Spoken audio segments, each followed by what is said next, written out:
दशहरा हमें यही सिखाता है कि जब बाहर रावण दहन हो तो उसी समय हमें अपने घर और अपने जीवन की उन चीजों का भी दहन कर देना चाहिए जिनसे हमारे भीतर का रावण पोषण पाता है।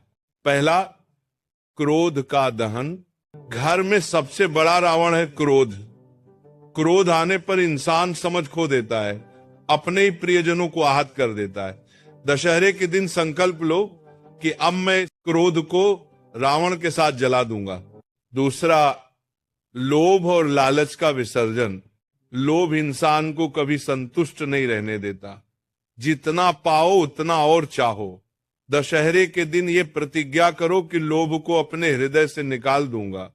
तीसरा, नफरत और द्वेष का दहन। कई बार घरों में रिश्तेदारों, भाइयों, बहनों या मित्रों से द्वेष पाल लिया जाता है।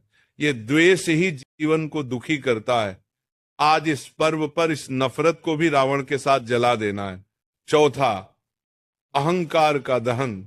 रावण का सबसे बड़ा दोष अहंकार ही था। ज्ञान भी था, शक्ति भी थी, भक्ति भी थी, लेकिन अहंकार ने सब कुछ नष्ट कर दिया। दशहरे का संदेश है, अहंकार को जला दो तभी विजय मिलेगी। पांचवा, आलस्य का विसर्जन।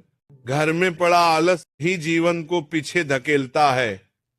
संकल्प लो कि आलस्य छोड़कर परिश्रम की ओर बढ़ेंगे। छठा, नकारात्मक सोच का दहन। हर समय नकारात्मक सोचना ही मनुष्य को रावण बना देता है। दशहरा कहता है नकारात्मकता का विसर्जन करो, सकारात्मकता को अपनाओ। सातवां, बुरी संगति का विसर्जन। घर में बुरी संगति, गलत आदतें और व्यसन ही सारे रावण हैं। इस पर्व पर उनसे हमेशा के लिए दूर हो जाओ। भाइयों और बहनों, दशहरे के दिन रावण का पुतला केवल प्रतीक है। असली रावण तो घर के भीतर है। जब हम अपने घर की नकारात्मकताओं को जलाएंगे तभी जीवन में सच्ची विजय प्राप्त होगी। शास्त्रों का संदेश।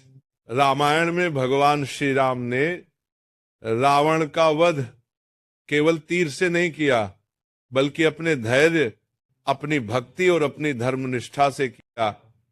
हमें भी चाहिए कि इस पर्व पर अपने जीवन की गलतियों का दहन करें और भगवान श्री राम से शक्ति मांगे कि हम सच्चे अर्थों में राम यानी आनंद और धर्म में जीवन जी सकें।